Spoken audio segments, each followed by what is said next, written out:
इटावा क्षेत्र में इस साल की मानसूनी बारिश ने पिछले 30 सालों का रिकॉर्ड तोड़ दिया है। लगातार बारिश के कारण यहां 850 मिलीमीटर से ज्यादा बारिश दर्ज की गई है, जिससे क्षेत्र के हजारों बीघा खेत जलमग्न हो गए हैं।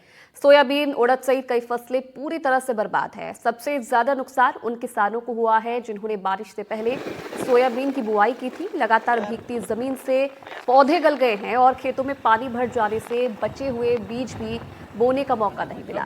किसानों का कहना है कि खेतों में ड्रेनेज सिस्टम की कमी के चलते पानी की निकासी नहीं हो पा रही है, जिससे स्थिति और भी गंभीर है।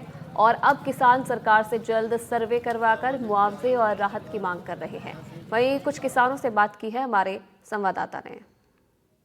प्रदेश भर में मानसून जो मेहरबान हो रहा है, उससे किसानों के चेहरे पर चिंता की लकीरें हैं, क्योंकि हाड़ौती में सोयाबीन वाला जो क्षेत्र है वहां पर जो है नुकसान किसानों को हुआ है। इसके अलावा जो धान की खेती करने वाले किसान हैं वो भी, क्योंकि लगातार जिस तरह से बारिश का दौर चल रहा है, ऐसे में धान में भी नुकसान का पूरा अंदेशा है। लेकिन जो सोयाबीन है वो पूरी तरह से कई किसानों की जो है खराब हो चुकी है, पूरी तरह से नष्ट हो चुकी है। इस वक्त हम खातौली के नजदीक तलाव गांव में, और तलाव गांव के किसान हमारे साथ मौजूद हैं। इन्हीं से जानते हैं कि किस तरह से, क्योंकि अभी कुछ दिन पहले ही जो है सोयाबीन की बुआई की गई थी और कई सारे किसान बुआई करने से भी वंचित रह गए थे, क्योंकि बारिश का दौर लगातार जारी था। तो बात करने की कोशिश करते हैं जी, अब किस तरह के हालात है, क्योंकि बारिश तो लगातार हो रही है। हालात बहुत ही दयनीय है। किसान तो लगभग 99% बर्बाद हो चुका है। मौका स्थिति है कि जितनी भी जमीन है सब किसानों की पूरे में पानी भरा हुआ है।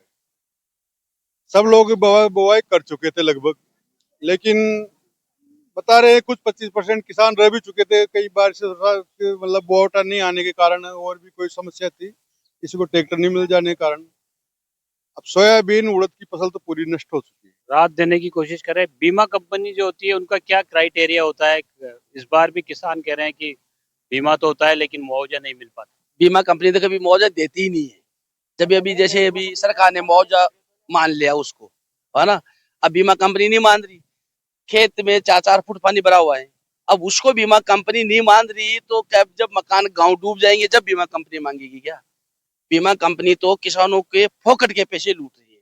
कोई सी भी बीमा कंपनी पैसा नहीं दे रही है। अभी भी जैसे खेत भरे हुए सारे, सोयाबीन 2-2 बार बादी, 90% सोयाबीन, 99% सोयाबीन गल चुकी, 2-2 बार भाई। तो बीमा कंपनी अभी नहीं दे रही तो गवर्नमेंट बीमा कंपनी में पैसा किसानों को क्यों बर्बाद कर रही है? तो किसान जो है फसल बर्बाद होने के बाद जो है सरकार की ओर देख रहा है, साथ साथ बीमा कंपनियों द्वारा जिस तरह से जो सर्वे किए जाते हैं उससे भी जो है किसान संतुष्ट नहीं है। वो अपनी मांग रख रहे हैं कि 100% जो खराबा हुआ है उसका 100% मुआवजा मिलना चाहिए।